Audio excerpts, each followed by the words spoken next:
Muchas gracias, señor presidente. Buenas tardes, señoras senadoras, señores senadores. El pasado 30 de enero de este año,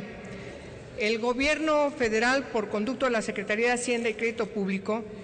anunció un recorte presupuestal al gasto público por 124.300 millones de pesos con la finalidad de estabilizar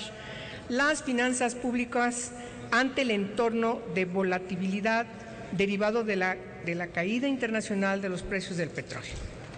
Al respecto, esta Secretaría señaló que este recorte incluye ajustes al presupuesto de Pemex y CFE por 62.000 y 10.000 millones respectivamente. Con relación a los gastos de la administración pública,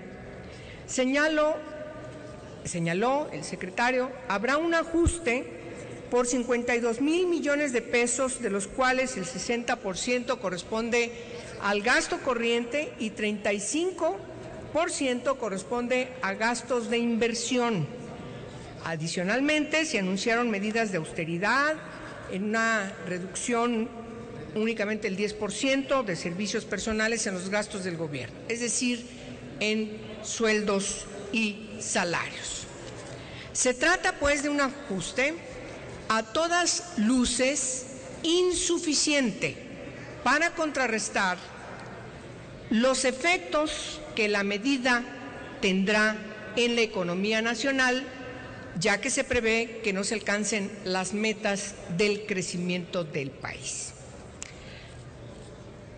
En el Partido de la Revolución Democrática hemos sostenido legislatura tras legislatura que un modo de dignificar la función pública es el otorgamiento de sueldos adecuados y transparentes, evitando prebendas, canonjías y privilegios de los funcionarios de alto nivel, quienes con el establecimiento de sobresueldos y otro tipo de emolumentos violentan la Constitución y anulan el control que corresponde al Poder Legislativo de las entidades federativas y a la Cámara de Diputados al establecer la remuneración anual de los cargos creados por ley, como lo establecen los artículos 75 y 127 de nuestra Carta Magna. Estamos convencidos que debe eliminarse privilegios como son los seguros de gastos médicos para funcionarios que son pagados por recursos de las y los contribuyentes, eliminar la partida destinada al pago de seguro por separación y eliminar plazas, dejar de pagar pensiones a expresidentes de la República, racionalizar y hacer eficientes las compras de bienes y servicios, eliminar gastos por telefonía celular, remodelación de oficinas y la prohibición del uso de aviones privados y la compra de automóviles para funcionarios, que son, desde nuestro punto de vista, compromisos ineludibles en un Estado democrático. Al respecto, cabe señalar que desde el 24 de agosto del 2009 se publicó en el Diario Oficial de la Federación el decreto mediante el cual se reforman, adicionan y derogan los artículos 75, 115, 116, 122, 123 y 127 de la Constitución Política de los Estados Unidos, que es muy importante recordar, porque en dicho decreto se establecen las bases de un criterio que ordene las percepciones de las y los servidores públicos y erradique todo tipo de discriminación con la cual se asignan los salarios de funcionarios públicos compuestas por salarios, compensaciones, bonos y otras formas de ingreso, así como sus pensiones, algunas de ellas pensiones vitalicias, jubilaciones, retiros, sin ningún tipo de controles. No obstante, que han pasado casi 5 años sin que se haya aprobado esta legislación, la legislación secundaria que regule y haga efectivo el contenido de la reforma, las y los mexicanos seguimos siendo testigos cómo se violenta la Constitución en materia justamente de pensiones, percepciones, bonos, salarios, sobresueldos y privilegios de la llamada alta burocracia, que contrastan con los ingresos, carencias y necesidades de la mayoría de nuestra población. México se caracteriza por ser uno de los países en donde más latente es la desigualdad social. Por lo tanto, la iniciativa que hoy sometemos a la consideración de esta soberanía es ni más ni menos la que el Partido de la Revolución Democrática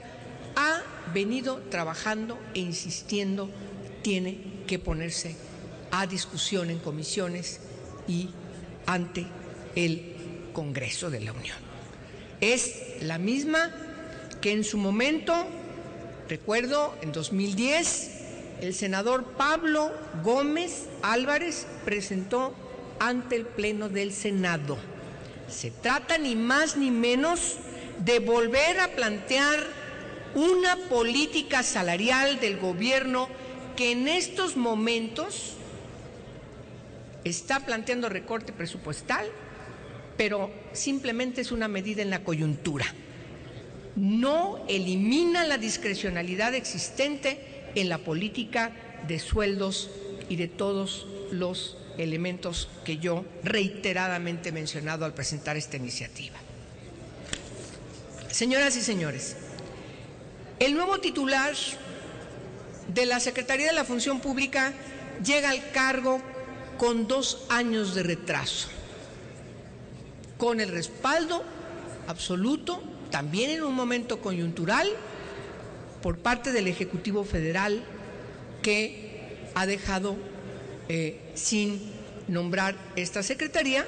pero además olvidando que una de las primeras reformas de esta legislatura y precisamente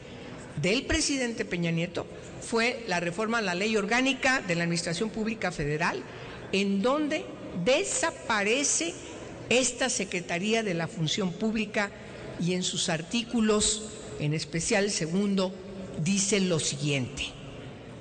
las modificaciones previstas en el presente decreto para los artículos 26, 31, 37, 44 y 50 de esta ley, exclusivamente por lo que se refiere a la desaparición y transferencia de las atribuciones de la Secretaría de la Función Pública, entrarán en vigor a la fecha en que el órgano constitucional autónomo que se propone crear en materia de anticorrupción entre en funciones, conforme a las disposiciones constitucionales y legales que le den existencia jurídica. Lo leí textual. No entiendo, y con esto termino, por qué la Junta de Coordinación Política